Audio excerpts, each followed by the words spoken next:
Americans love using their credit cards, the most secure and hassle-free way to pay. But DC politicians want to change that with the Durbin-Marshall credit card bill. This bill lets corporate megastores pick how your credit card is processed, allowing them to use untested payment networks that jeopardize your data security and rewards. Corporate megastores will make more money, and you pay the price. Tell Congress to guard your card, because Americans lose when politicians choose. Learn more at guardyourcard.com.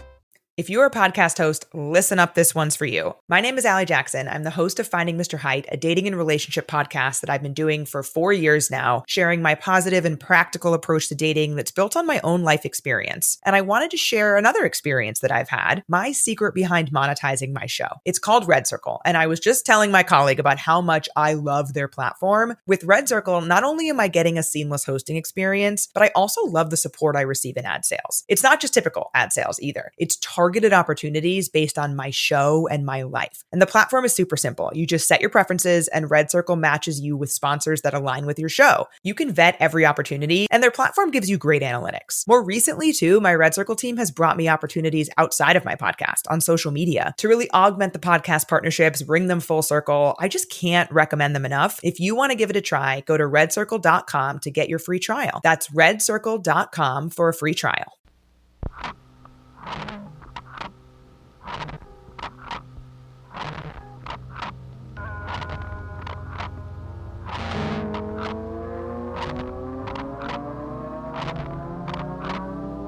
This is the Berman Project.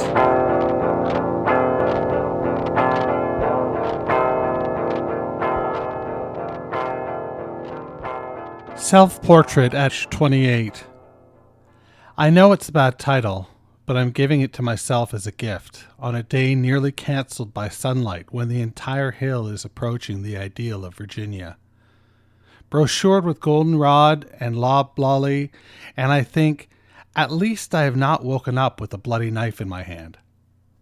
By then, having absently wandered 100 yards from the house while still seated in this chair with my eyes closed.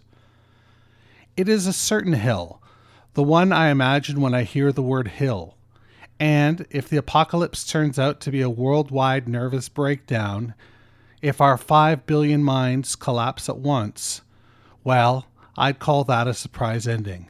And this hill would still be beautiful, a place I wouldn't mind dying alone or with you. I'm trying to get at something, and I want to talk very plainly to you so that we are both comforted by the honesty. You see, there is a window by my desk I stare out when I'm stuck. Though the outdoors has rarely inspired me to write, and I don't know why, I keep staring at it. My childhood hasn't made good material either, mostly being a mulch of white minutes. With a few standout moments, popping tar bubbles on the driveway in the summer, a certain amount of pride at school every time they called it our son, and playing football when the only play was go out long, are what stand out now. If squeezed for more information, I can remember old clock radios with flipping metal numbers and an entree called Surf and Turf. As a way of getting in touch with my origins, every night I set the alarm clock for the time I was born so that waking up becomes a historical reenactment.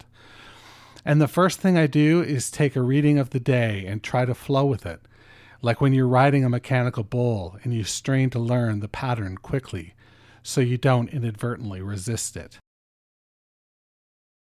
I can't remember being born, and no one else can remember it either. Even the doctor who I met years later at a cocktail party.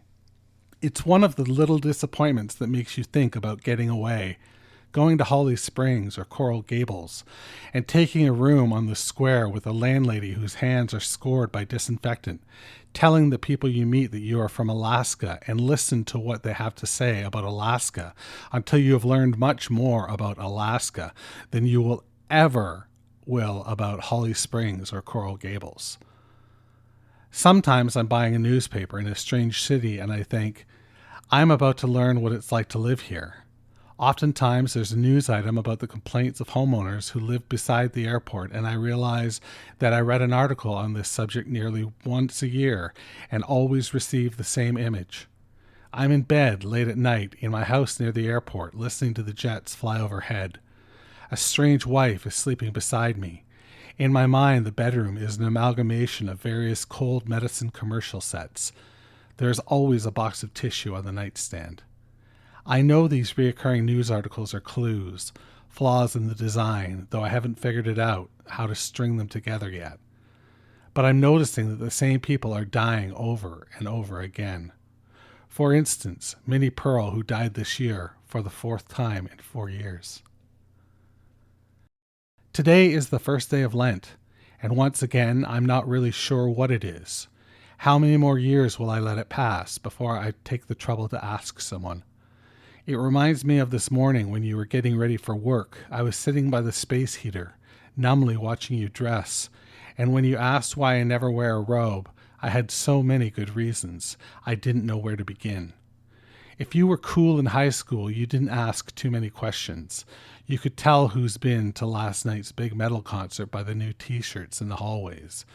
You didn't have to ask, and that's what cool was. The ability to deduce, to know without asking. And the pressure to simulate coolness means not asking when you don't know, which is why kids grow up ever more stupid. A yearbook's end pages filled with promises to stay in touch stand as proof of the uselessness of a teenager's promise.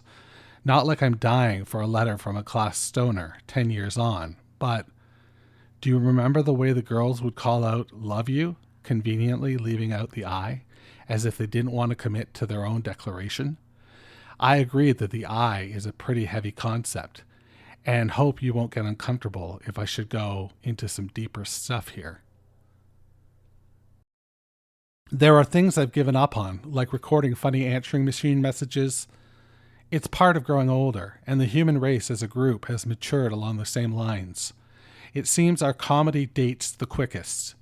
If you laugh out loud at Shakespeare's jokes, I hope you won't be insulted if I say you're trying too hard. Even sketches from the original Saturday Night Live seem slow-witted and obvious now. It's just that our advances are irrepressible. Nowadays, little kids can't even set up lemonade stands. It makes people too self-conscious about the past, though try explaining that to a kid. I'm not saying it should be this way. All this new technology will eventually give us new feelings that will never completely displace the old ones, leaving everyone feeling quite nervous and split in two. We will travel to Mars, even as folks on Earth are still ripping open potato chip bags with their teeth. Why? I don't have the time or intelligence to make all the connections, like my friend Gordon. This is a true story, who, having grown up in Braintree, Massachusetts, had never pictured a brain snagged in a tree until I brought it up. He'd never broken the name down to its parts. By then, it was too late. He had moved to Coral Gables. The hill out my window is still looking beautiful, suffused in a kind of golden national park light, and it seems to say, "I'm sorry the world could not possibly use another poem about Orpheus, but I'm available if you're not working on a self-portrait or anything." I'm watching my dogs have nightmares, twitching and whining on the office floor, and I try to imagine what beast has cornered him in the meadow where his dreams are set. I'm just letting the day be what it is, a place for large numbers of things, to gather and interact. Not even a place, but an occasion, a reality for things. I'm just letting the day be what it is, a place for a large number of things, to gather and interact. Not even a place, but an occasion, a reality for real things. Friends warned me not to get too psychedelic or religious with this piece. They won't accept it if it's too psychedelic or religious. But these are valid topics, and I'm the one with the dog twitching on the floor, possibly dreaming of me. That part of me would beat a dog for no good reason. No reason that a dog could see. I'm trying to get at something so simple that I have to talk plainly so the words don't disfigure it. And if it turns out that what I say is untrue, then at least let it be harmless, like a leaky boat in the reeds that is bothering no one. I can't trust the accuracy of my own memories, many of them having blended with sentimental telephone and margarine commercials, plainly ruined by Madison Avenue, though no one seems to call the advertising world Madison Avenue anymore. Have they moved? I need an update on this. But first, I have some business to take care of. I walked out to the hill behind our house, which looks positively Alaskan today, and it would be easier to explain this if I had a picture to show you. But I was with our young dog, and he was running through the tall grass, like running through the tall grass is all of life together, until a bird calls or he finds a beer can, and that thing fills all the space in his head. You see, his mind can only hold one thought at a time, and when he finally hears me call his name, he looks up and cocks his head. For a single moment, my voice is everything. Self-portrait at 28.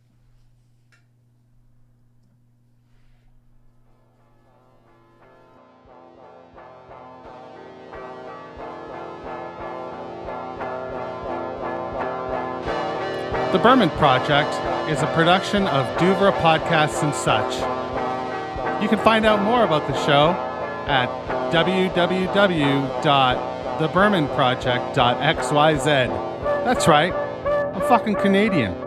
I'm also social. Find me on Twitter, Instagram, and all the rest at Berman Project.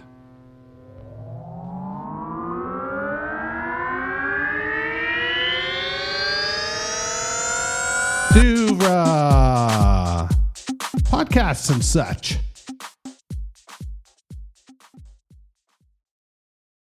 Americans love using their credit cards, the most secure and hassle-free way to pay. But DC politicians want to change that with the Durbin-Marshall credit card bill. This bill lets corporate megastores pick how your credit card is processed, allowing them to use untested payment networks that jeopardize your data security and rewards. Corporate megastores will make more money, and you pay the price. Tell Congress to guard your card, because Americans lose when politicians choose. Learn more at guardyourcard.com.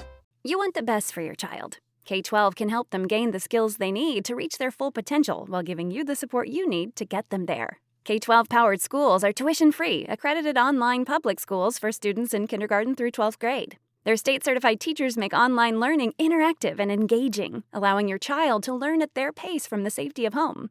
Join the more than 3 million families who have chosen K-12. Go to k12.com/podcast today to learn more. That's k12.com/podcast.